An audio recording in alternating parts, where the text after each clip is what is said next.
Hello. Well, it's Frequency Bone Summer Music Connection 11, and now it's video 13 in the series Making the Most of What You Have. School started already. It's September 2019, and you're going to go back to rehearsals. Or maybe you've been in a lot of rehearsals all summer long at music festivals, or playing in community ensembles and bands and orchestras.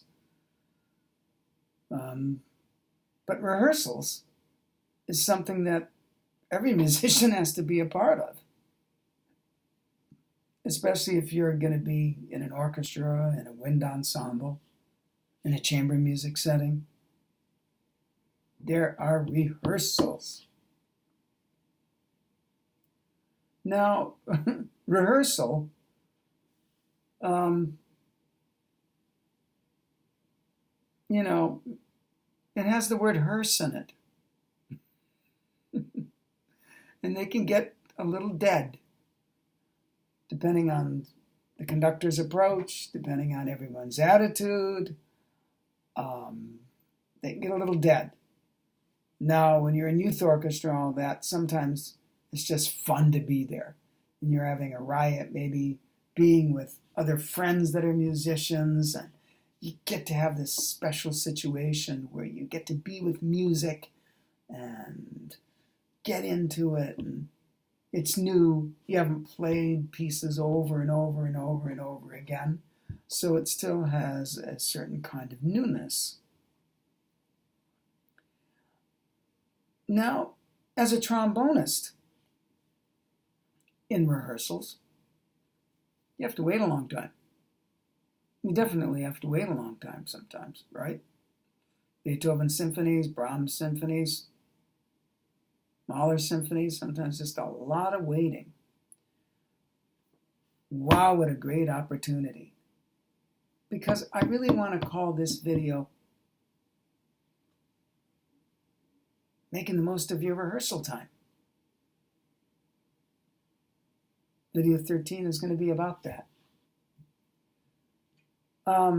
Just looking at your iPhone or reading a book or any number of things isn't really making the most out of your rehearsal time, especially as a younger player. All right? And sometimes professional musicians, because of how much, the amount of work that they're doing, and how many times they've maybe played certain pieces, they might go off stage. Okay? Or they might start doing other things like I just previously mentioned. I know there's times in rehearsals, of course I went off stage too with other people, and other times I'd be there really listening or looking at the score or writing notes. I had notebooks filled with things I wrote during rehearsal. And some of them, actually a lot of what I was writing about was about music and what it meant to me. There were different things I was discovering.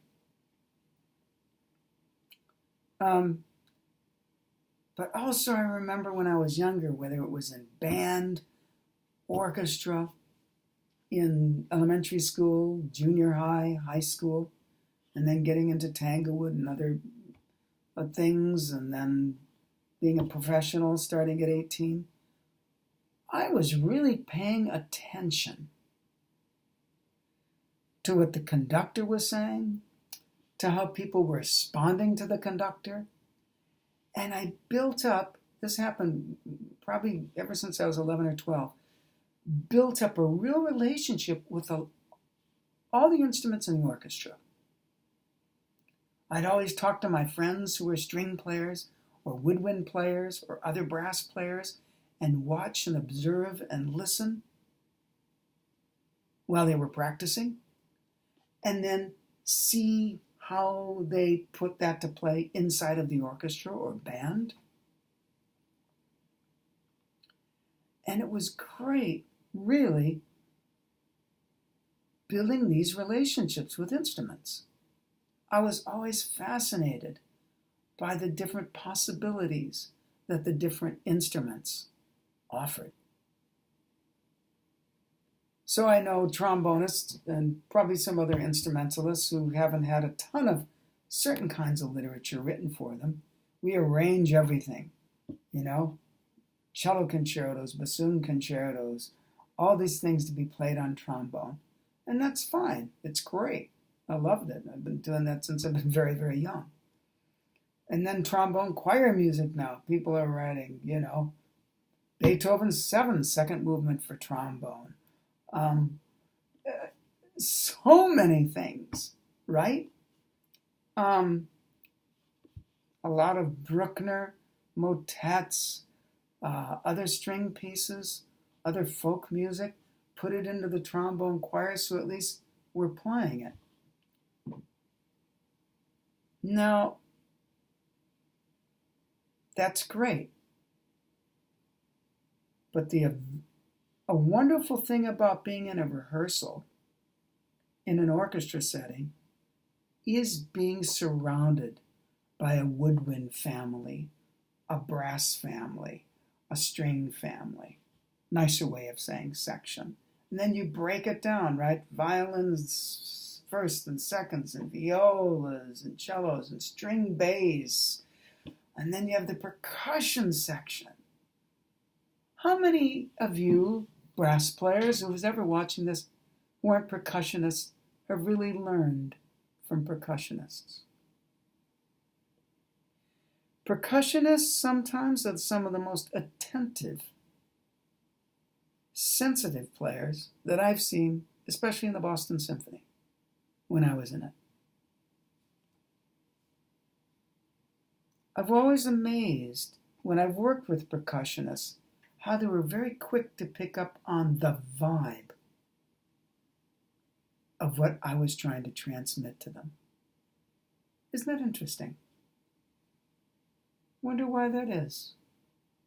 Does it say something about the ancient beginnings of percussion? So tied into rhythm. Rhythm is a very fundamental thing of life. Think of your heart. Think of all the things having their timings in your whole bodily symphonic ensemble. So, there's times, for example, I want to sound like a trumpet in the orchestra. There's times I'll have to move into the French horn and have a very good relationship with all those instruments. Or I'll move over into being into the tuba or bass trombone. Or if I had something with a clarinet, I built up a good relationship with the clarinet and what I know about it and feel from it, and the marvelous nuances it can make into take crescendos. And the oboe with all of its subtle textural vividness. And it has to be vivid, doesn't it? Because if a trombone has a dynamic expression like, this big, an oboe's is that big.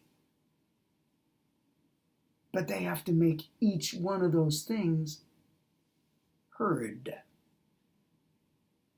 So you have to be great at subtlety. Look at the variety of articulation string players get to do. And what do you learn from them? Their up bows, their down bows, the breaths of sound, the flatandos, just floating sounds, the pizzicatos. So we need to be an alchemist of taking these different sounds and think, percussion can help me with different kinds of articulation, for example. Strings can help me with up bows and down bows in my own playing. For I know a great musician, I can't remember their name. And they said a great string player will breathe when they play. A great wind player will bow. Think about that. And so the rehearsal time can be spent listening to the other properties, watching what happens when the conductor goes like this and the orchestra seems like they come in like 3 beats later.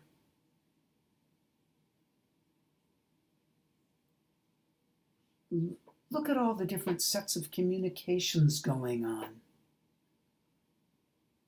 Use that time wisely to learn and build your relationships with the music beyond your own part. I've learned so much from other instruments. There's times when I just wanted to sound like a French horn. I'd play without vibrato, and I'm very prone to playing with quite a bit of vibrato. But I would kind of do the French horn thing. My brother was a phenomenal French horn player, and I'd play second horn a lot to him. And I had other friends who played French horn, and so in high school and stuff, so I got to be a really good second horn player, which was very valuable for being in brass quintets. When I was in the Cambridge Brass Quintet and the Empire Brass Quintet, very valuable. And so you learn different roles. You add a depth and a nutrient-dense richness to your playing if you just don't become a geek of your own instrument. And your rehearsal time wisely spent is an incredible wealth of information on the human level, watching different people's relationships with each other, and knowing the rest of the family that you're playing with, whether it's in a chamber music group, right, a wind ensemble, an orchestra, whatever the case may be. So, I encourage everyone, make the most of your rehearsal time.